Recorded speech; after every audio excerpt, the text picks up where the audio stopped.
The Institute for Research and Democratic Development, ARET, NAMO Partners for Democratic Development, NAMO Liberia, Accountability Lab Liberia, and Center for Transparency and Accountability in Liberia welcome President George Weah's address to the nation on Wednesday, April 8, 2020, declaring a state of emergency.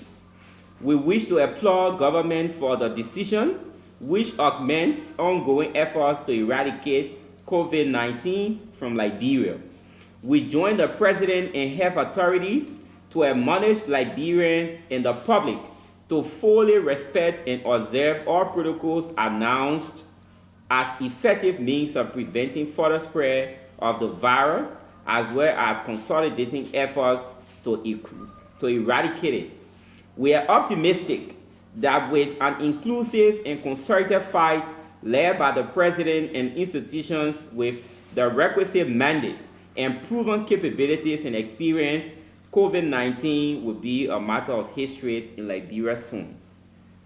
Distinguished ladies and gentlemen of the press, fellow Liberians, despite our support for measures announced by the President and government of Liberia, we are concerned about lingering issues which, if not timely addressed, could effectively undermine Liberia's fight against COVID-19 and further undermine citizens' ability to fully respect and observe announced stay-home mandate and other actions needed to win the war against this killer disease.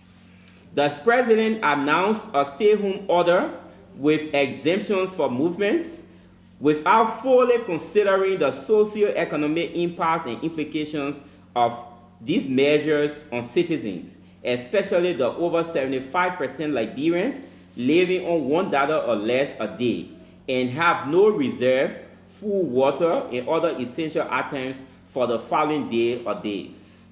Simply put, they live on a daily hustle as foods and other essential materials are not guaranteed for the day after and beyond. Besides, the sources of income and livelihoods for many, especially those vulnerably employed, are far away from their communities and will have no access to them during these periods.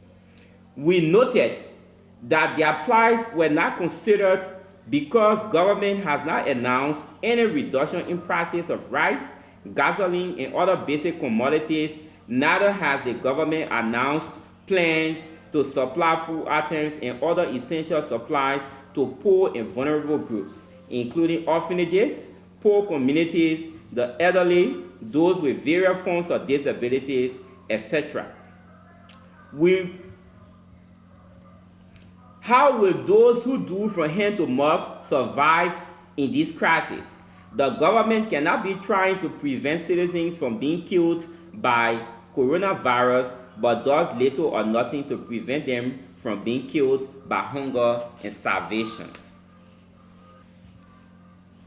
Nothing can be more important than using the people's taxes and resources mobilized from donors to cater to their felt needs in difficult moments like this.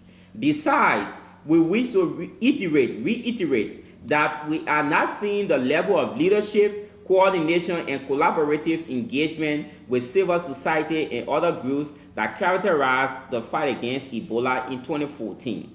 Independent civil society and national and international organizations were increasingly involved with community engagement and mobilization efforts then.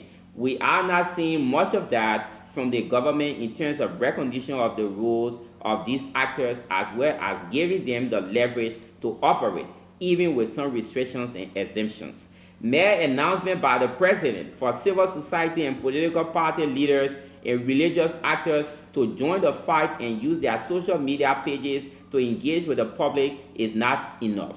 This does not indicate the level of inclusion, collaboration, and increased partnership needed to win the war against COVID-19, which government alone cannot successfully do.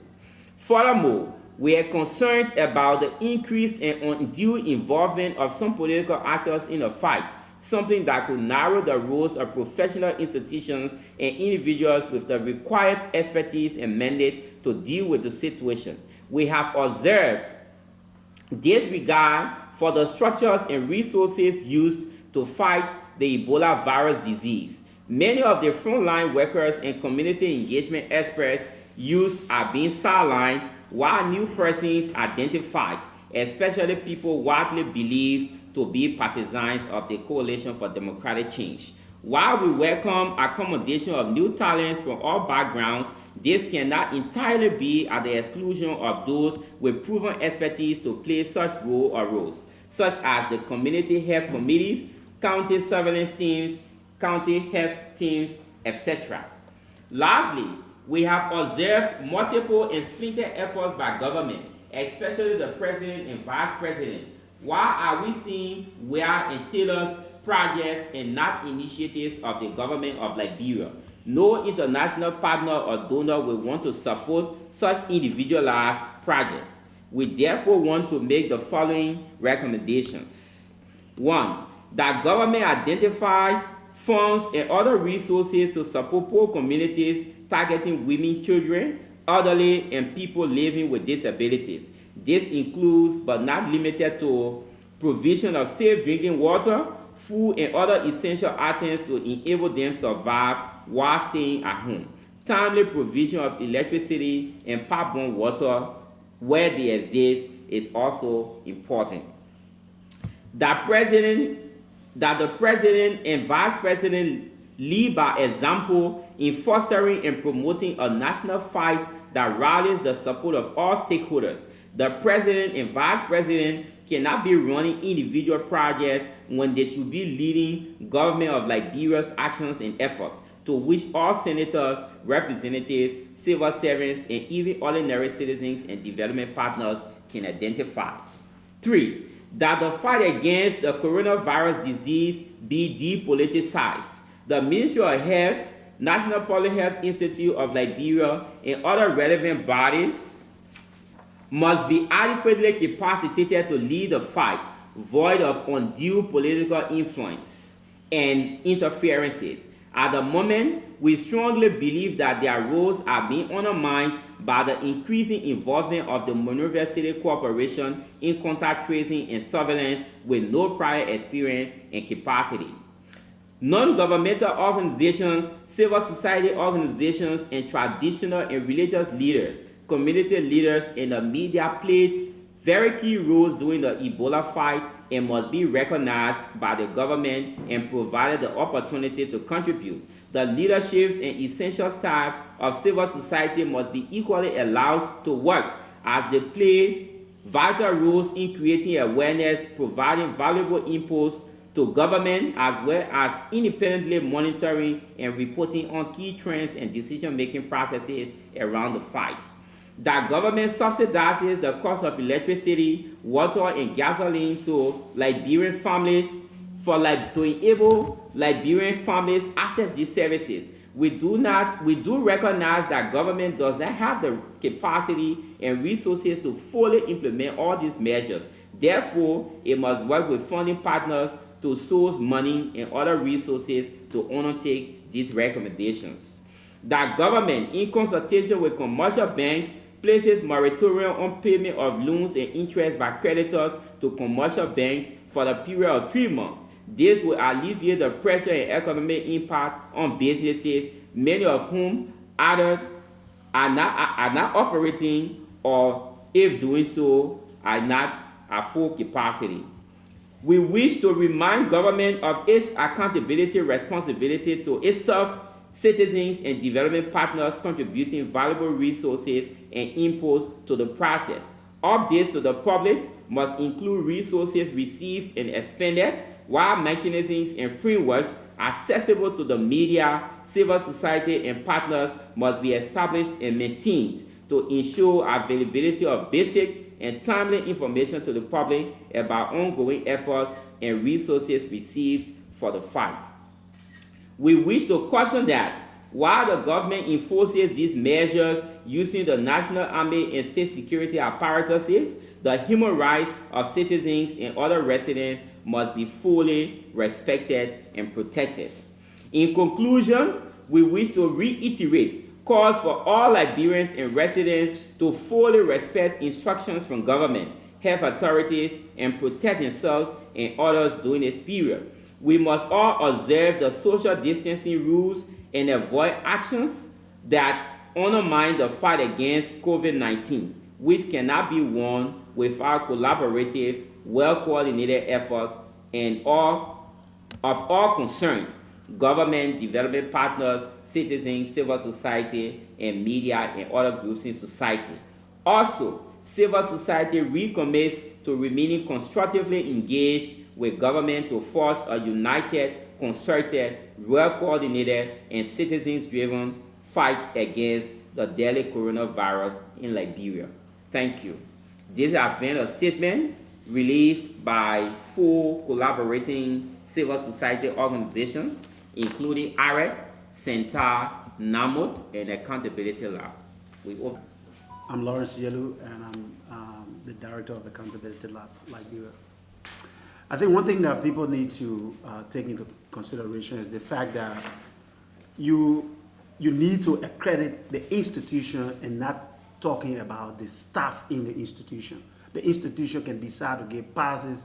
They can restrict their staff as an institution, but you cannot say restricted staff. How do you measure what restriction means from the outside? It has to be restricted from the inside.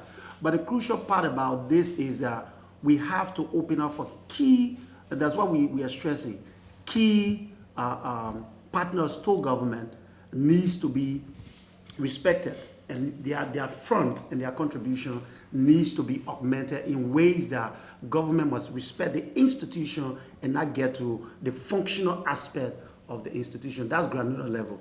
I don't think the government wants to do that because you cannot regulate that. Civil society, 4 collaborating civil society organizations we've already in the process of developing awareness messaging that will be played or aired on many of the radio stations that many of you work on. I'm sure Mr. Yulu will talk about it briefly.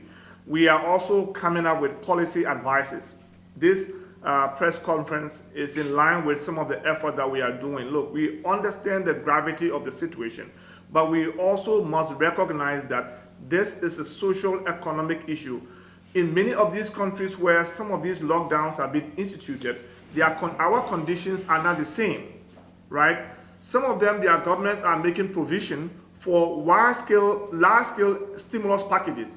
Yes, we know we don't have the resources, but at the same time, we cannot allow poor women, elderly people, orphanages, disabled groups to go home 21 days lockdown without food and water. It is the responsibility and incumbent upon government to take responsibility and take care of our people. And this is what we are recommending. And we believe that government will see reason to make some minimum effort to address these vulnerable people, because these are people we don't want them to be affected by coronavirus. Equally so, we cannot allow them to go home and starve and die. Yeah, I mean, what we are doing, so the 4 of us civil society organizations came together to ensure that we start engaging the public individually as civil society organizations. We're engaging the public, and that is the role that civil society takes. And many times when we bring these recommendations, we are hopeful that the government is going to listen, because this is in the right direction for the inclusive participation of every citizen. So our role is to make sure that we become the voice of the people that cannot sit on this table, have access to the media, but we are also out there creating engagement materials, awareness material, and talking, distinguishing between rumors and facts. So these are things that we are doing already, and we intend to do beyond just statements. Okay. We are not receiving any accreditation. As civil society, we are registered and paying tax to the government, and we feel that we are on an obligation to support the government, because the virus is not there for only people in government, but even people outside government like us. We play a very important role during the Ebola crisis. We have the skills, the experience, and the techniques. That's the reason why we keep recommending to the government, and this is the best way to do it. We started with Monrovia, now we're having Nima, very 2 populated counties. If we don't stop the talking and start working with those people who know how to do the job, we will get the country in a big, big trouble. That's why we think the president project The 5% project you get out of the way, get the right people to do the job. We have the public health the National Public Health Institute was established for such a program. We have county surveillance team, we have community health team, we get the ministry, get them the job to do it. I mean, the bureaucracy is too much. We got to get it up. In civil society, yeah, we're working. While we're having these prayer conferences, individually we're working. We have people around the country that listen to us. We're keeping the protocol, we're educating people on it, but we need to do more so that we work with the government in giving the messages at the scene. We don't want civil society to get different information and the government get different information. That's why the government should take a lead to come up with messaging, and we as civil society will just make sure we get it up. And